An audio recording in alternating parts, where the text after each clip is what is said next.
নমস্কার, সকলকে স্বাগতম। আজকে আমাদের আলোচনার বিষয়বস্তু হলো পুনর্বসু নক্ষত্র। 2024 কেমন যায় তার নক্ষত্রফল আজকে আমরা আলোচনা করব। এবং পুনর্বসু নক্ষত্র সম্পর্কে যখন আমরা কথা বলছি, কয়েকটি বিশেষ গুরুত্বপূর্ণ বিষয় সম্পর্কে সবার প্রথমে একটু জেনে নেওয়ার চেষ্টা করি। দেখুন, নক্ষত্রকে জানতে বলে সবার আগে নক্ষত্রের দেবতা সম্পর্কে জানতে হবে। আর এই পুনর্বসু নক্ষত্রের দেবতাকে অদিতি, দেবগণের মাতা। অদিতি মায়ের গর্ভে কশ্যপের ঔরসে দ্বাদশ আদিত্যের জন্ম। এই দ্বাদশ আদিত্য কার? ইন্দ্র, বিষ্ণু, পর্জন্য, বিবস্বর, অগ্নি, বরুণ, ত্বষ্টা ইত্যাদি। এই অদিতি কিসের প্রতীক? অদিতি অর্থাৎ নদিতি, দৈত্য নয় এরা সুর, এরা অমর। যুগ যুগ ধরে অমরত্বের স্বাদ এরা গ্রহণ করে চলেছে। এরা অমৃতের স্বাদ আস্বাদন করতে পেরেছে। তাই এদের মধ্যে লক্ষ্য করা যায় ঔদার্য। এরা বাহ্যিক জড়বস্তুর উপরে ততটাও রুচিশীল নয়। কারণ এরা জানে ভিতরের স্বাদ। এরা জানে যে একটা বিষয়ের অমরত্ব কাকে বলে। সেই কারণেই এই অদিতি যে কারো কথা, অদিতির যা বৈশিষ্ট্য, ঔদার্য, সত্য, রূপ, যশ ইত্যাদি ইত্যাদি, সেগুলো আমরা লক্ষ্য করতে পারি পুনর্বসু নক্ষত্রেরও। দেবগণের যা যা বৈশিষ্ট্য থাকে তার অনেক বৈশিষ্ট্য পুনর্বসু নক্ষত্রের জাতক জাতিকাদের মধ্যে দেখতে পাই। পুনর্বসু নক্ষত্রের এই যে পুনর্বসু শব্দটা একটু বিশ্লেষণ করুন। পুনর্বসু, পুনরায় ফিরে আসা। একটা জিনিস হারিয়ে গেছে, ত্যাগ করে নিয়েছি, পুনরায় আর সৃষ্টি করবো, এই মানসিকতা পুনর্বসু রাখতে পারে। এবং একমাত্র হয়তো পুনর্বসু সব থেকে বেশি প্রমিনেন্টভাবে এই সিদ্ধান্তটা নিতে পারে, ঠিক আছে, যেটা হয়ে গেছে, নতুনভাবে ডিসিশন বা সিদ্ধান্ত নেওয়া যাবে, সেটা পুনর্বসু নক্ষত্র। এই পুনর্বসু নক্ষত্রের জাতক জাতিকাদের মধ্যে এই কারণেই আমরা এই কোয়ালিটি দেখি। সত্যের প্রতি অসম্ভব ভালোবাসা থাকে, ঔদার্য থাকে, এবং বাহ্যিক বিষয়ের তুলনায় এরা মনটাকে অনেক বেশি গুরুত্ব দেয়। একটা পুনর্বসুর জাতিকা, সে একটা ছেলে কতটা অর্থ করেছে, কতটা তার বিলাসিতাময় জীবন, কতগুলো সে বাড়ি করেছে, সে দেখে না। সে দেখে ছেলেটা কেন, তার মনটা কেমন। ঠিক উল্টোটাও দেন।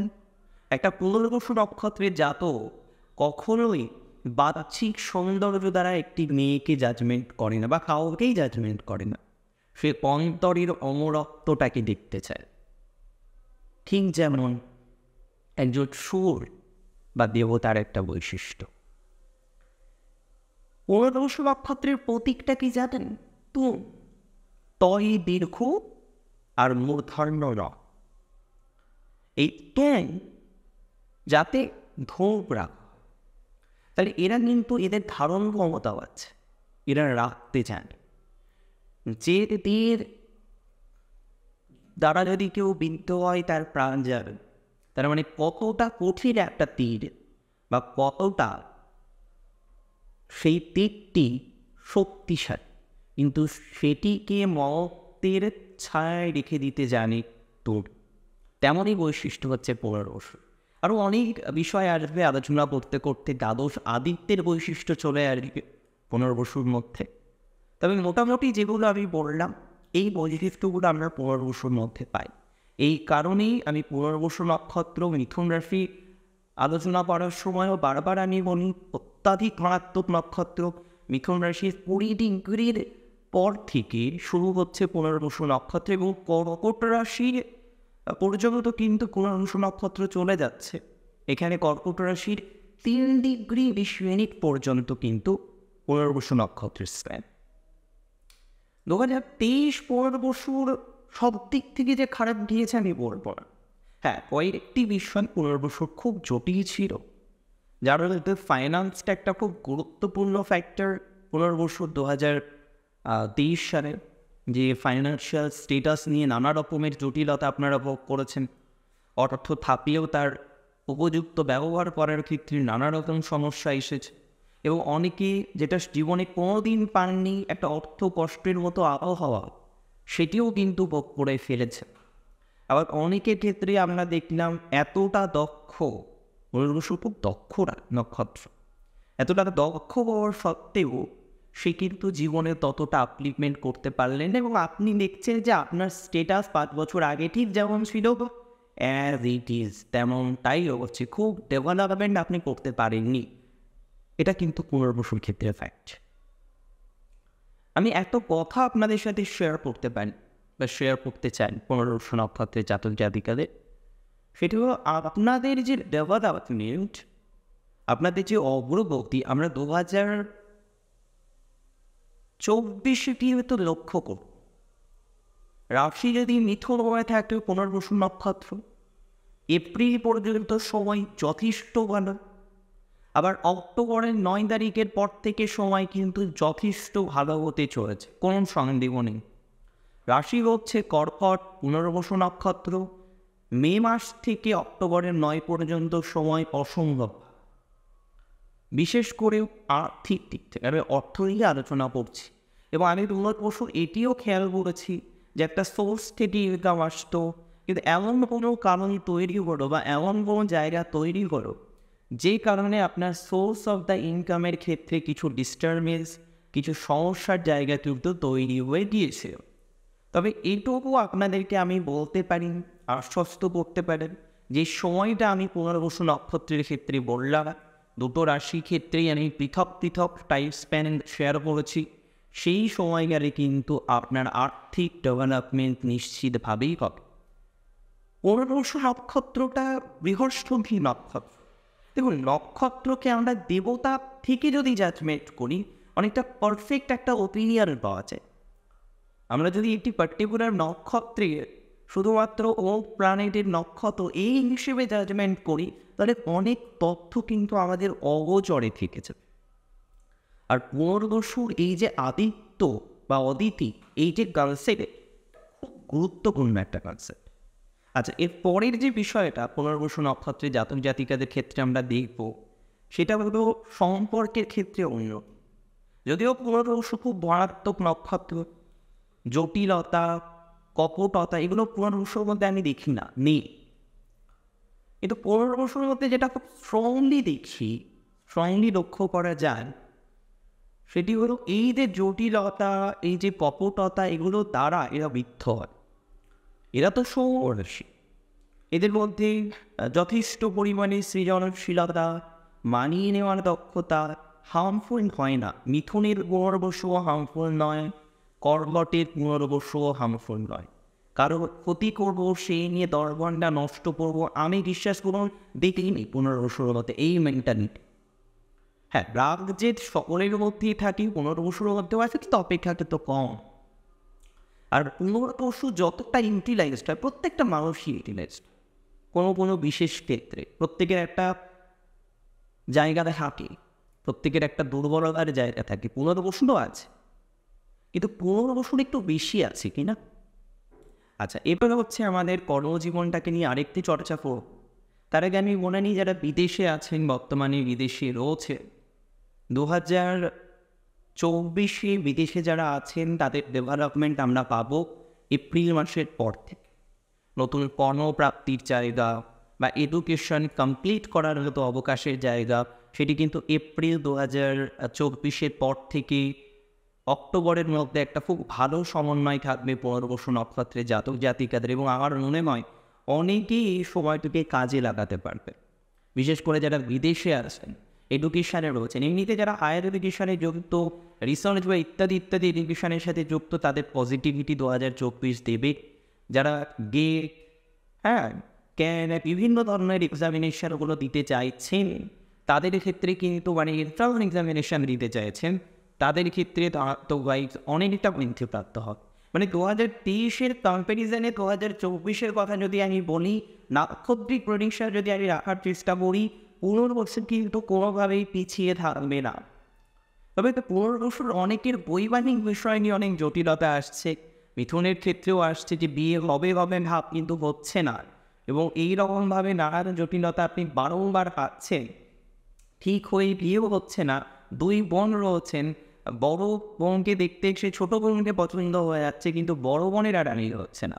বা দুই ভাই রয়েছে, বড় ভাইকে আর পছন্দ হচ্ছে না। তো এই যে সিচুয়েশনটা পুনর্বসুর আছে, আমি এক্সপেক্ট করি 2024-এ এপ্রিলের মধ্যে কিছু কিছু ক্ষেত্রে ডেভেলপমেন্ট হবে, বিশেষ করে যাদের মিথুন রাশি পুনর্বসু নক্ষত্র, আর যাদের কর্কট তাদের ক্ষেত্রে কিন্তু এই ডেভেলপমেন্টটা আমরা এক্সপেক্ট করবো এপ্রিলের পরে। পুনর্বসু নক্ষত্রের জাতক জাতিকাদের যারা সরকারি চাকরি করেন, একটা প্রমোশন আটকে রয়েছে, বুঝতে পারছেন না আদৌ হবে কি না, 18 ইয়ার্স বেনিফিট আটকে রয়েছে, কোনো একটা বেনিফিট হওয়ার জায়গা আটকে রয়েছে, স্কেল 1 থেকে স্কেল 2-তে যাবেন এই ধরনের একটা জায়গা আটকে রয়েছে। তো এই ধরনের যে জায়গাগুলো আটকে রয়েছে সেইগুলো কিন্তু ডেভেলপ করবে। এর আগে আমরা দেখেছি শত্রুতার কারণে আপনার কোনো কাগজপত্রের ঝামেলা আসা, এগুলো কিন্তু সঠিক দিশায় আসবে। অনেক পুনর্বসু নক্ষত্রে জাতক জাতিকারা রয়েছে যারা সাকসেসফুল টিচার, যারা সাকসেসফুল লয়ার, যারা সাকসেসফুল কনসালটেশন প্রদান করেন, তাদের কিন্তু 2024টা তুলনামূলকভাবে ভালো যাবে। এবং কম্পারেটিভলি যারা অকাল্ট স্টাডির সাথে যুক্ত রয়েছেন তাদের ক্ষেত্রেও কিন্তু পুনর্বসুর পজিটিভ টাইমিং আসছে। এবং এটুখানি আমি বলতে পারি, যারা মার্কেটিংয়ে আছেন এবং lots of people are there belonging from Punarvasu নক্ষত্র, they are engaged with the marketing departments. So এখানে গিয়ে আমার মনে হয় অনেক ক্ষেত্রেই যারা মার্কেটিং ডিপার্টমেন্টে যুক্ত রয়েছে, সেলস অ্যান্ড মার্কেটিংয়ে রয়েছে, অ্যাজ এ সেলস প্রফেশন হিসেবে তাদের ক্ষেত্রে গ্রোথের জায়গাটা অনেক বেশি পাবে। তবে এখানে সেলস প্রফেশন কেন বললো, মার্কেটিং দুভাবে করা যেতে পারে। অনেকে আছেন বিভিন্ন কোম্পানির মার্কেটিং করেন, কমিশন বেসড ওয়ার্ক করেন, যতটা সেল ততটা পয়সা, তাদের ক্ষেত্রে ডেভেলপমেন্টের জায়গা বেশি। Are not only the product marketing but also some influence মার্কেটিংয়ের ক্ষেত্রেও আমরা এই সমগ্র ডেভেলপমেন্টটাকে এক্সপেক্ট করতে পারি। But if we talking about the marketing job, সেখানে গিয়ে কিন্তু পুনর্বসুর একটা টুইস্ট আছে। কিছু কিছু ক্ষেত্রে আমরা ভালো ফল পাবো এপ্রিলের পরে। পরিবর্তনের জায়গা কিন্তু খুব স্ট্রংলি লক্ষ্য করা যাচ্ছে। Those who are want to change, যে চেঞ্জ করতে হবে, তাদের ক্ষেত্রে কিন্তু পজিটিভিটির জায়গাটা অনেকটা বেশি থাকছে বলে আমার মনে হয়। প্রশ্নটা এটা নয়, প্রশ্নটা হচ্ছে সন্তান ভাগ্য নিয়ে, যেটা পুনর্বসুর একটু ডিস্টার্ব চলছে। এবং পুনর্বসু সন্তান মানুষ করতে পারেন না তা নয়, কিন্তু সন্তান থেকে আঘাত, স্নেহবিন্তি ইত্যাদি জায়গা থেকে বারংবার আঘাত আপনাদের কিন্তু হয়। তো এই জায়গাটা থাকবে, যদিও সেটি নিয়ে আপনি যে খুব চিন্তিত বিশেষ ভাবিত তা নয়, তবে সন্তান দূরে থাকেন, তাকে নিয়ে একটা টেনশন সর্বদাই আপনার মধ্যে চলে। এই ধরনের ক্ষেত্রে কিন্তু কিছুটা ধনাত্মকতা বৃদ্ধির মতো অবকাশের জায়গা আমি দেখতে পাচ্ছি। আমি পরিশেষে একটা আপনাদের বলে দেবো, কোন কোন প্রফেশনে পুনর্বসুর ডেভেলপমেন্ট প্রচুর পরিমাণে দেখতে পারবো 2024-এ, সেটা নিয়ে আমি জাস্ট বলার চেষ্টা করবো কয়েকটি প্রফেশন। আরেকটা কথা আমি বলে দিই, পুনর্বসু নক্ষত্রে জাতক জাতিকাদের ক্ষেত্রে যারা ব্যবসা করছেন, ব্যবসার ক্ষেত্রে কিন্তু আপনার যে স্ট্র্যাটেজি রয়েছে সেটাকে চেঞ্জ করতে হবে। বিকজ এখানে গিয়ে একটা খুব গুরুত্বপূর্ণ জায়গা, যে আপনার যে স্ট্র্যাটেজিটা রয়েছে সেটা অনেক ক্ষেত্রেই খুব, বিশেষ করে দেনা বাকি এই বিষয়গুলো পরামর্শ যদি তৈরি করে ফেলেন, সেটাকে কিন্তু মানে ওভারকাম করতে গিয়ে আর তুলতে গিয়ে খুব জটিলতার মধ্যে পড়ে দেন। তো আপনার ব্যবসার স্ট্র্যাটেজিটাকে চেঞ্জ করতে হবে এবং অপরকে বিশ্বাসের জায়গাটা কিছুটা হলেও কিন্তু কমানোর চেষ্টা করতে হবে পুনর্বসু নক্ষত্রে। এমনিতে আমার ব্যক্তিগতভাবে মনে হচ্ছে ফাইনালস বেটার যাবেন। বিবাহিত জীবনের ক্ষেত্রে যাদের সমস্যা রয়েছে তাদেরও কিছু বেটার ফলাফল আমরা এক্সপেক্ট করবো। হেলথকে তুলনামূলকভাবে ভালো যাবে পুনর্বসু নক্ষত্রে, সেটা আমি প্রথমেও শেয়ার করেছি। আর সাংসারিক জীবনের ক্ষেত্রে কিছু ক্ষেত্রে খুবই ভালো, নতুন বিবাহের কম্বিনেশন ইভেন পুনর্বসু নক্ষত্রে জাতক জাতিকাদের ক্ষেত্রে লক্ষ্য করা যায়। তবে প্রবলেম হচ্ছে তাদের ডিভোর্স রিলেটেড একটা ম্যাটার চলছে, অনগোয়িং কোনো কেস যাদের রয়েছে তাদের কিন্তু একটু টাইম টেকিংভাবে ম্যাটারটা রিসলভ হতে, মানে ভেরি ইমিডিয়েট যে রিসলভ হয়ে যাবে সেটি নয়, একটু টাইম লাগবে। বাট হ্যাঁ, রিসলভ হওয়ার কম্বিনেশন স্ট্রংলি রয়েছে, স্ট্রং ভাইজ এখানেও আমরা লক্ষ্য করতে পারছি। এবং পুনর্বসু নক্ষত্রের জাতক জাতিকারা যারা দূরে শিফট করতে চাইছেন, লাইক ব্যাঙ্গালোর আছেন, আপনি হায়দ্রাবাদ যেতে চাইছেন, হায়দ্রাবাদ রয়েছেন, আপনি পুনে যেতে চাইছেন, এই ধরনের শিফটিংয়ের ক্ষেত্রে কিন্তু একটা ধনাত্মক ভাইবস আমরা পাবো। যে কোনো প্রফেশন চেঞ্জ করার ক্ষেত্রে অবশ্যই সচেতনতা রাখবেন এপ্রিলের পরে। আর এমনিতেই লেনদেনে বা এই যে শেয়ার মার্কেট করেন অনেকে খুব ভালো জায়গায় যাবেন শেয়ার মার্কেটে, তবে অনেকেই রং ডিসিশন নেওয়ার মতো পসিবিলিটিসও কিন্তু আমরা লক্ষ্য করতে পারবো। তো এক্ষেত্রে তো আমি বলতে পারি না যে সবাই রং ডিসিশন নেবে, তবে সম্ভাবনা কিন্তু আছে। সচেতনতা নিয়ে সাবধানতা উভয়ই আমাদেরকে কিন্তু নিয়ন্ত্রণ করার চেষ্টা করতে হবে। আজকের অনুষ্ঠান মূলত ছিল পুনর্বসু নক্ষত্রে জাতক জাতিকাদের বিভিন্ন ধরনের বিষয় নিয়ে আলোচনা করা। আমি চেষ্টা করলাম অনেক বিষয়কে কভার করার, তবে হয়তো সব বিষয় কভার হয়নি। আপনার মনের মধ্যে কোনো একটা সত্য প্রশ্ন থাকতে পারে।